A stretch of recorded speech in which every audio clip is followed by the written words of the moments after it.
நம்ம நம்பிக்கை சென்னை குரூப்ல ஒரு அண்ணன் இந்த கியூஆர் ஸ்டிக்கரை பற்றி கேட்டிருந்தாரு. எப்படி அப்ளை பண்ணணும், இல்லை அப்ளை பண்ணால் வருமா வராதான்னு கேட்டிருந்தாரு. அதுதான் டீட்டெயில்ஸ் சொல்கிறேன். அதோட வீடியோ தான் இது. ஒன்றும் இல்லை, இப்போ அந்த லிங்க் ஓப்பன் பண்ணோன்னா உங்களுக்கு இந்த மாதிரி வந்துடும். ஃபஸ்ட்டு பேஜ் நீங்கள் நெக்ஸ்ட்டு கொடுங்க. நெக்ஸ்ட்டு கொடுத்தோன்னே உங்களுக்கு இதில் வந்து கேட்கும், உங்களது மொபைல் நம்பர் கேட்கும். உங்கள் மொபைல் நம்பர் போட்டுக்கோங்க. இதில்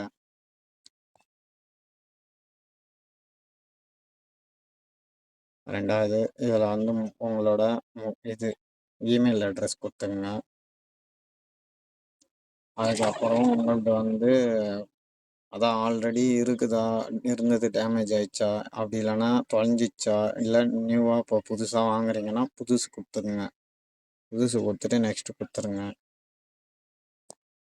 அதுக்கப்புறம் என்ன ஆகுனா நம்மளது வந்து ஆட்டோ ரிக்ஷா கொடுத்துருங்க.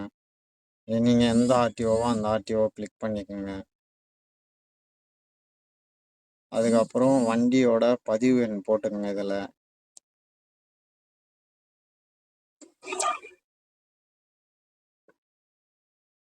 வண்டி அதில் வண்டியோட ரிஜிஸ்ட்ரேஷன் நம்பரு, வண்டி ரிஜிஸ்ட்ரேஷன் ஆன தேதி, உங்கள் வண்டி என்னைக்கு ரிஜிஸ்ட்ரேஷன் ஆச்சோ அன்னைக்குள்ள தேதி இதில் இது பண்ணிக்கோங்க. அதுக்கப்புறம் உங்களது வண்டி ஓனரோட பேர் யார் பேரில் இருக்குதோ அவங்க பேர் கரெக்டாக டைப் பண்ணிக்கோங்க. அடுத்தது அந்த வண்டி புக்கில், ஆர்சி புக்கில் உங்களது ஓனரோட அட்ரஸ் இருக்கும். அந்த ஓனர் அட்ரஸ்ஸு, பின்கோடு, அதுக்கப்புறம் சேஸ் நம்பர் அதையும் டைப் பண்ணிவிட்டு அதுக்கப்புறம் இந்த டிக்ளரேஷனை வந்து டிக் பண்ணிவிட்டு சப்மிட் கொடுங்க. சப்மிட் கொடுத்தோன்னே உங்களுக்கு 1 வீக் கழித்து வரும். ஆட்டோமேட்டிக்காக உங்களுக்கு வாட்ஸ்அப்லேயே வந்துடும்.